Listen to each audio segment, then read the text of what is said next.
Ing sapinggiring dalan gedhe Juwanatayu udakara kilometer 5 ana kuburan kang dumunung ning tengah bulaan persise ning cedhak protelon dalan simpang tumuju desa Geneng.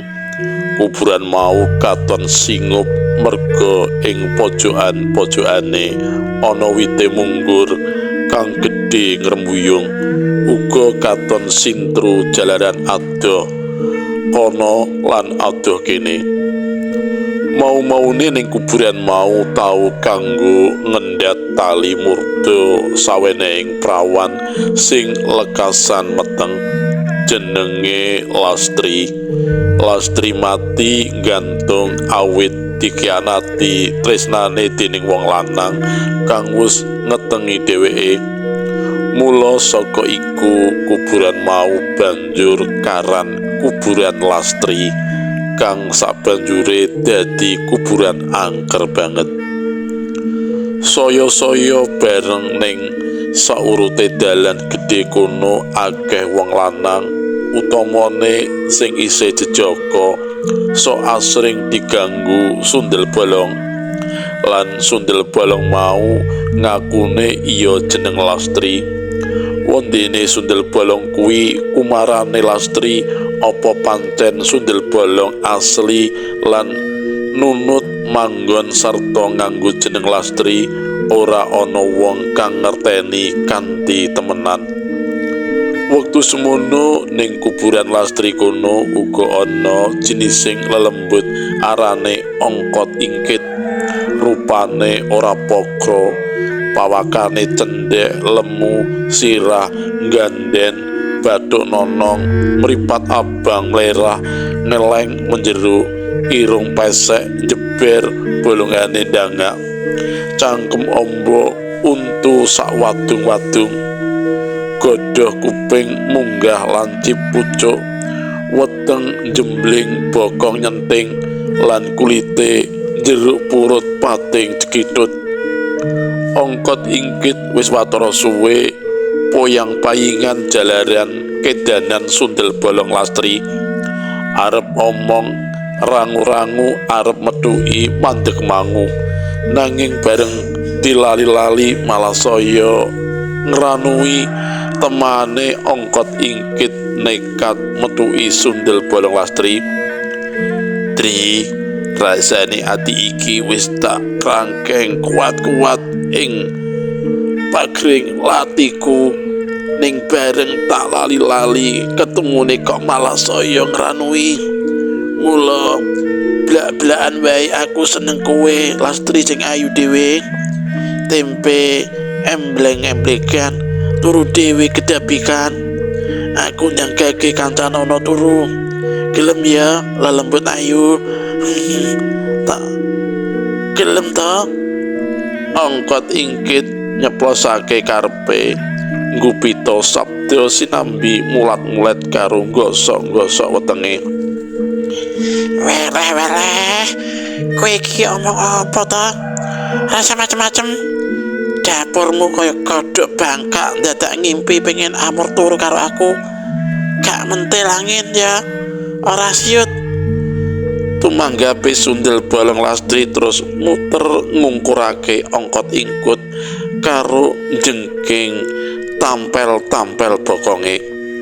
Krungu panulak lan nyipati patrape sundel bolong Lastri kang mbangeti anggone ngenyek, ongkot ingkit dadi abang ireng raine. Naruli lanange kobar dene nafsu amarah, nanging dadane tumuli dielus-elus. Sabar batine. Taunono Widonono mosok sundel bolong Lastri ora manungkul kanthi aris lan pasrah jiwa raga marang dheweke, kang baku ongkot ingkit ora bakal mingko saka pakewo mendha saka rubeda, bakal tansah anguti amprih kasembadaning kapti. Sapa kang temen bakal tinemenan, mangkono anteping tekate. Yo tak trimo ning kahanan iku owah kingsir lho Tri, saiki kowe mengkak-mengkok ning ora wurung mengkone ya ngumbah popo. Ongkot ingkit mungkasi rembuke terus bablas lunga. Plek, ngenteni timbule watu item. Sundel bolong Lastri njotong atine. Salebare kedadian kuwi Sundel bolong Lastri dadi kaya kranjingan anggone golek wong lanang. Karang Sundel bolong iku WTS bangsane lelembut, mulane wis ora ketung wong lanang kang dadi korban nepsu sahwate. Ana sing mung butuh digodha utawa dirungum, terus entek-entekane dituduhi gigire kang bolong. Uga akeh wong lanang kang kelakon diajak senggama barang. Sundel bolong iku ana kang gegere bolong lan ora duwe jeruan.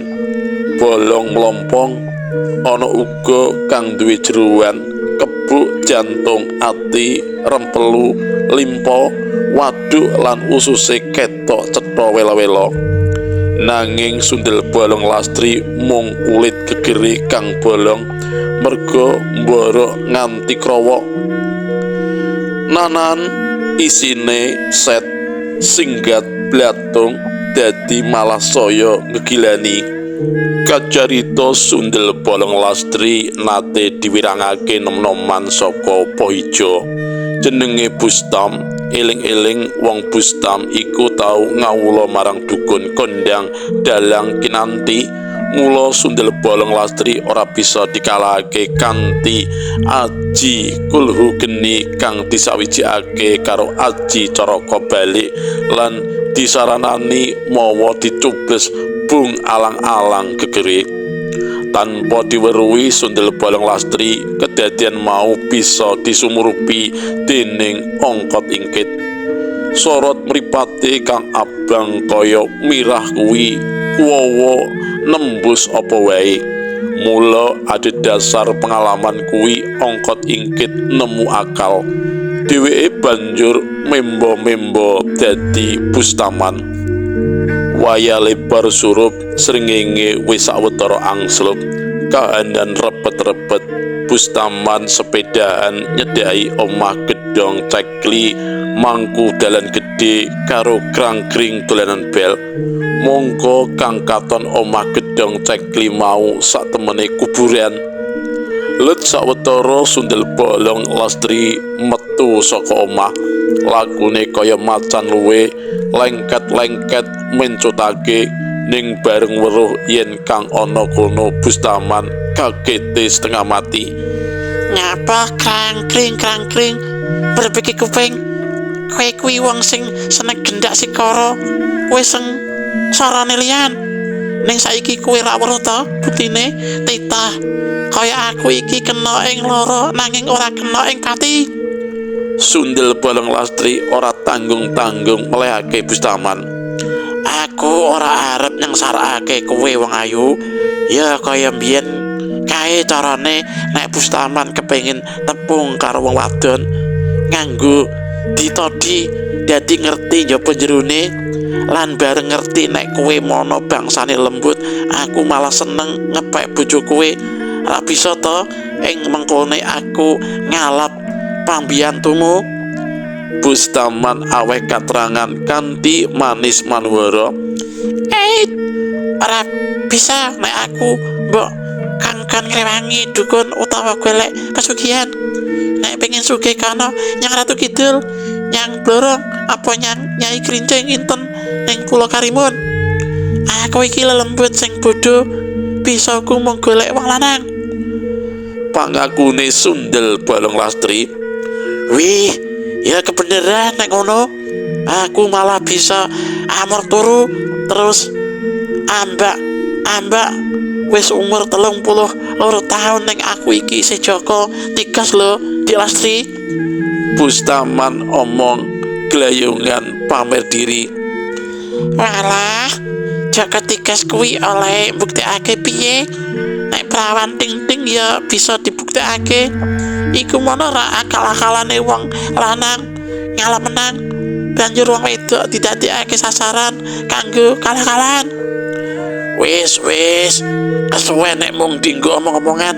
Sing perlu ayo dibuktekake ning pengen meruh tandang grayange Joko Tigas. Panantange Bustaman cekaking kondo gantaring carita Sundel Bolong Lastri lan Bustaman akhire wis kaya bojo. Yen awan Bustaman bali ing Poijo, bengine mesti teka ning nggone Sundel Bolong Lastri golek pamarming driya nuruti hardaning Turidasmara lan mekasane Sundel Bolong Lastri meteng. Dheweke ngungun pungun-pungun yen wijining dalma manungsa tentu ora bakal kuat urip ning guwa garbane. Kedaya uap panas saka anasir geni asal dumadine aneh. Sundel Bolong Lastri ngraita iki mesti akal bulise Ongkot Ingkit. Mula kanthi ngadi-adi ora ngawistarani, Bustaman banjur ditanting. Mas, aku duwe mungsuh arane Ongkot Ingkit. Nek kowe bisa mbondol dheweke lan mbok glandang tekan ngarepku kene, anakmu bakal tak rumat apik-apik. Ning nek kowe ora bisa minangkani panjaluku, anakmu bakal tak kukurake. Bustaman blangkemen, dheweke eman anake. Mula temane Bustaman waleh yen satemene dhewe iku Ongkot Ingkit. Karuan wae Sundel Bolong Lastri banjur gidro-gidro karo nangis glulu lan sumpah-sumpah arep nggugurake kandhutane. Ongkot Ingkit ngare-are supaya disabarne dhisik. Dheweke kang bakal golek rekodaya amrih Sundel Bolong Lastri ora meteng bayi saka wijine. Kebeneran wektu kuwi ing desa Geneng ana wong bebrayan nganti 8 taun durung kaparingan momongan. Sing lanang jenenge Wakit lan bojone jeneng Trimah. Brayat mau wis ora kurang-kurang anggone ikhtiar murih duwe anak. Saben ana wong pinter utawa kiai disuwuni donga lan iguh pratekele, nanging babar pisan ora ana tanda-tanda yen kasil. Jamane semono arang banget wong kang ngenal dokter. Nuju sawijining dina, Trimah ngimpi ketemu kaki-kaki lan dheweke diwenehi piyik. Triman seneng nampa paweweh mau. Piyike nuli digemateni diwadahi kurungan. Nanging tanpa dinyono-nyono, piyik mau ucul lan mabur embuh menyang endi parane. Lan sawuse Trimah ngimpi ngono mau, dheweke kok terus mungkak-mungkuk lan kudu mangan ketut-ketutan nyidam. Sabanjure bareng Trimah kawistara yen meteng temenan, wektu mitoni anggone slametan disemuwake minangka tanda syukur marang Gusti kang among tuwuh. Wakit munjung utawa ater-ater marang wong kang pernah tuwa utawa kang dituwake. Wakit lan Trimah rumangsa bagya mulya jroning ngranti laire sang penerus. Iya ponang jabang bayi kang wis watara lawas diarep-arep tekane.